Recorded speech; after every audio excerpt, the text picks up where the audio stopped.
አስደሳች ሰበር ዜና!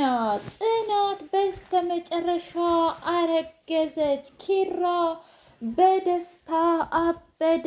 ጆከር ነፃ አወጣት ሰኒን። ከዚህ በኋላ አምንሻለሁኝ፣ እባክሽ ሰኒ እንደዚህ አይነት ጥፋት እንዳታጠፊ፣ እኔ እኮ ካንቺ ውጭ ማንም ሰው የለኝም ብሎ ሰኒዬን ካለችበት ጭንቀትና መከራ አስወጥቶ ጓደኛውንና ስፒድን አሳልፎ ለፖሊስ አስረከባቸው። ትልቅ ጀብድ ሰራ። ስፒድንና ጓደኛውን አድርጎ ፍርድ ቤት ይዞ ሂዶ ለፖሊስ ሰጥቶና መስክሮ አሳሰራቸው። ሰኒ እጅጉን ደስ አላት። ከዚህ በኋላ አንተና እኔ በቃ ነፃነታችንን አውጀናል እና ምንም ነገር አይፈጠርም አይደል ጆከር ብላ ስትለው፣ አዎ ከዚህ በኋላ አንቺና እኔ ምርጥ ፀሐይና እንዲሁም የተለያዩ አይነት ቦታ እንሄዳለን ብሎ አላት። እንዴ ምን እያልክ ነው ጆከር? አንተና እኔ እኮ ጓደኛ ማቾች ነን እና ደግሞ የተለያየ አይነት ቦታ የሚሄዱት ፍቅረኛሞች ናቸው ብላ ስትለው፣ ምን እያልሽ ነው ሰኒ? አንቺና እኔስ ቢሆን ምን ያንሰኛል? ወይስ ደግሞ አሁንም ክብሮንን ተወጀዋለሽ፣ ታፈቅረዋለሽ? እስኪ ንገሪኝ፣ እኔ እኮ በአንቺ ፍቅር ማበዴ ነው ብሎ አላት። እውነትህን ነው? እኔም ጠርጥሬ ነበረ በባለፈው ማለቴ አለ አይደለም ብቻ አይንህ ላይ እኔን እንደምታፈቅረኝና እንደምትወደኝ ገብቶኝ ነበረ ብላ አለችው። አዎ እወድሻለሁ፣ አፈቅርሻለሁ፣ አንቺን አጥቼ መኖር አልችልም ብሎ አላት።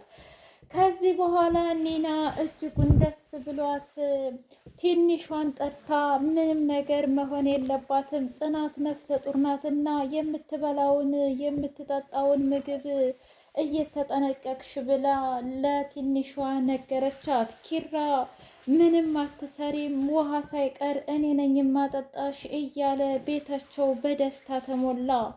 ኪራ እማዬና አባዬ አሁን ብትኖሩ በጣም ደስ ይለኝ ነበረ። አሁን እህት አለኝ፣ ወንድሞች አሉኝ፣ አሁን ደግሞ ልጅ ቤቴ በልጅ ሊባረክ ነው እያለ ደስ አለው። ጽናትዬ አባቷ ጋር ደውላ ነፍሰ ጡር እንደሆነች ስትነግረው እጅጉን ደስ አለው። አመሰግናለሁ የኔ ልጅ፣ ሳልሞት የልጅ ልጃችሁን ልታሳዩኝ ስለሆነ በጣም ደስ ብሎኛል ብሎ አለ። አዎ አባዬ፣ እውነት ለመናገር እኔም በጣም ግራ በተጋባ ስሜት ውስጥ ነበርኩኝ። በስተመጨረሻ ግን እንዳረገዝኩኝ አወኩ ብላ አለችው። እና ሰኒም እነ ኒናም እነ ምሩም ጽናት ማርገዟን ሲሰሙ በጣም ደስ አላቸው። ሄኖክ ለሀና ፍቅሩን ገለጸላት። ሀና በጣም ደነገጠች። ምን እያልክ ነው? እኔ እኮ ከምግብ ውጭ ሰውን ላይ ማፍቀር ወይም መውደድ አልችልም ብላ አለችው። ምን እያልሽ ነው? አልገባኝም። አንቺ ሰው ሳታፈቅሪ ትኖሪያለሽ እንዴ ብሎ ሲላት፣ አይ ይኸውልህ እኔ ለፍቅር ዝግጁ አይደለሁም እና ብትረሳኝ ይሻልሃል ብላ ስትለው፣ ድሮም እኔ ለፍቅር አልታደልኩም እያለ መነጫነጩን ቀጠለበት። ኪያ ምን ሆነሽ ነው እንደዚህ ዛሬ ግራ የተጋባሽ? እስከ ዛሬ ጭራሽ ማለቴ እየተደበቅሽ ሆድሽን መብላት ነበር፣ ደግሞ ዛሬ ምን ሆነሽ ነው የተከሹ ብላ ስትላት፣ እንዴ ይሄ ሄኖክ ነዋ እወድሻለሁ አፈቅርሻለሁ ምናምን አላለም እንዴ ብላ ስትል ኪያ ደነገጠች። ምን የምን ፍቅር አላውቅለትም፣ ብቻ ግን እወድሻለሁ አፈቅርሻለሁ ብሎ ሲለኝ በጣም ግራ ተገባሁኝና እኔ እንደማላፈቅረውና እንደማልወደው ፍቅርም ደግሞ እንደማይገባኝ ነገርኩት። እውነትሽን ነው? አዎ እንዴ ተሳሳኩኝ እንዴ ታዲያ እኔ ምን አውቃለሁ። ውድና የተከበራችሁ የትርሲቴ ስንድቅ ሚዲያ ቤተሰቦች ሁልኝ ሁሉ ሰላም ሁሉ መልካም፣ ምን እግዚአብሔር የተመሰገነ ይሁን። ሰላም ነኝ፣ ደህና ነኝ። ለዚህ ቻናል አዲስ የሆናችሁ ሰብስክራይብ እያደረጋችሁ ቤተሰብ ይሁኑ። ነበር ቤተሰቦች ደግሞ ስለምትከታተሉኝ እጅጉን አድርጌ አመሰግናለሁ። እጅግ አስተማሪውና አጓጊው ጽናት ድራማ እንደቀጠለ ይገኛል። ምን ነው ኪያ ደነገጥሽሳ? አልገባኝም። ወይስ ደግሞ ሄኖክን ትፈልጊዋለሽ ብላ አለቻት። ስለምን መፈለግ ነው የምታወሪው? እሱን እኔ በፍጹም ቁሜ ነው ሙቼ እሱን ለወደውና ላፈቅረው የምችለው እረ አላደርገውም ብላ አለች። አይ ኪያ እኔ በፍጹም ስለ ፍቅር ጥሩ አመለካከት የለኝም። ነገር ግን አንቺ ደግሞ ሄኖክን እንደምታፈቅሪውና እንደምትወጂው ዓይንሽ ራሱ ያሳብቅብሻል። በባለፈው ቡናን ጠጣ ብዬ ስልሽ አይደለም እንዴ ገና ለገና እሱና እኔ አብረን ስለሄድን በቅናት ተቃጥለሽ ስትከተይን የነበረው። ቆይ ሀና ምን ለማድረግ እየሞከርሽ ነው? አይ እኔማ የእውነትም እንዳየሁሽ የምትወጂውና የምታፈቅሪው ከሆነ ተከታዩ ልልሽ ነዋ። አልገባኝም። በቃ እኔ ነግሬሻለሁ፣ በፍጹም ወንድ ልጅ መቅረብም ሆነ ወደ ህይወቴ ማስገባት አልፈልግም። ምክንያቱም የራሴ በጣም ብዙ ችግሮች አሉብኝ። ሄኖክና እኔ ደግሞ በፍጹም የማንመጣጠን ሰዎች ነን። ስለዚህ አንቺ ብትከታዩ ይሻልሻል። ቢያንስ አንቺ ለሱ ጥሩ አመለካከት አለሽ ብላ አለቻት። ኪያ ሂዳ ሄኖክን ለማረጋጋት ብትሞክርም እንኳ እሱ ግን ሂጂልኝ፣ ጥፊልኝ፣ ሴቶች ስትባሉ አንድ ናችሁ እያለ በጣም መሳደቡን ቀጠለበት። ኪራ ለናሆሜ ደውሎ ጽናት ነፍሰ ጡር ናት ብሎ ሲነግራቸው በጣም ደስ አላቸው። ምን? ይህንን የሰማችው ሶሲ ቆይማ እኔ ነው ያድርገኝ፣ በፍጹም ያ ልጅ መወለድ የለበትም እያለች ዛተች።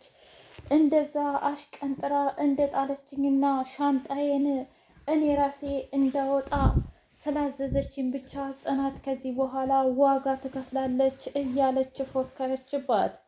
ኒናና ቅዱሴ እንዲሁም የቅዱሴ ያክስት ልጅ እያወሩ ባሉበት ሰዓት እኔ የምልህ ቅዱስ ደግሞ ይቺ ማናት ብላ አለች። እንደ ይችማ የናቲ ጓደኛ ናት፣ በእርግጥ ለእኔም በጣም የቅርብ ጓደኛዬ ናት ብሎ ሲነግራት፣ ምን?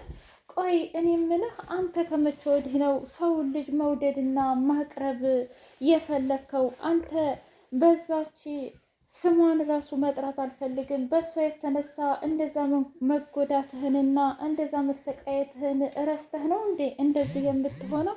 እባክሽ ተረጋጊ። ታዲያ እኮ ያ ነገር አለፈ እና ደግሞ ለዛ ነገር ሁሌ ዋጋ እየከፈልኩ መኖር አለብኝ ማለት ነው? አረ ተረጋጊ እያለ ቢላትም እንኳ አልረጋጋም። አሁን ኒና ነሽ ማነሽ የሚሉሽ ከቤቴ ውጭልኝ ብላ አለች። አረ ተይ። ይህንን የሰማው ናቲ በጣም ተናደደና በቃሽ፣ አሁንስ አበዛሽው። ቤቱ እኮ የቅዱስ ነው እንጂ ያንቺ አይደለም። ስለዚህ እንደዚህማ ኒናን ልትናገሪያት አይገባም ብሎ በጣም ጮኸባት። ቅዱስ ግራ ገብቶት በሉ እናንተ ተፋጩበት፣ እኔ መሄድ አለብኝ ብሎ ጉዞውን ወደ ሰኒ ሄደ። ሰኒ ሄዶ ሲያንኳኳባት በጣም ግራ ተጋባች እና መጣሁ ውጭ እናወራለን ብላ አለችው። አልገባኝም፣ ቤትሽ እንዳልገባ እየከለከልሽ ነው? እኔ እኮ እህትሽ በጣም ተጨንቃና ተጠባ ሂደህ የለኝ ብቻ ስላለች ነው እንጂ ለሌላ አይደለም ብሎ አላት። አረ እንደዛ አይደለም ቅዱሴ፣ ለማንኛውም ግን መግባት ከፈለክ ናግባ ብላ አስገባቸው።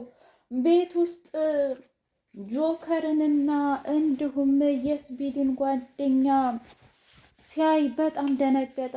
ለነገሩ ልክ ነበርሽ፣ ምክንያቱም እኔ እዚህ መሆን አይጠበቅብኝም መሄድ አለብኝ ብሎ ሲል፣ አራት ሂድ፣ ተረጋጋ፣ አትሂድ፣ እነዚህ እኮ አሁን ይሄዳሉ ብላ አለችው።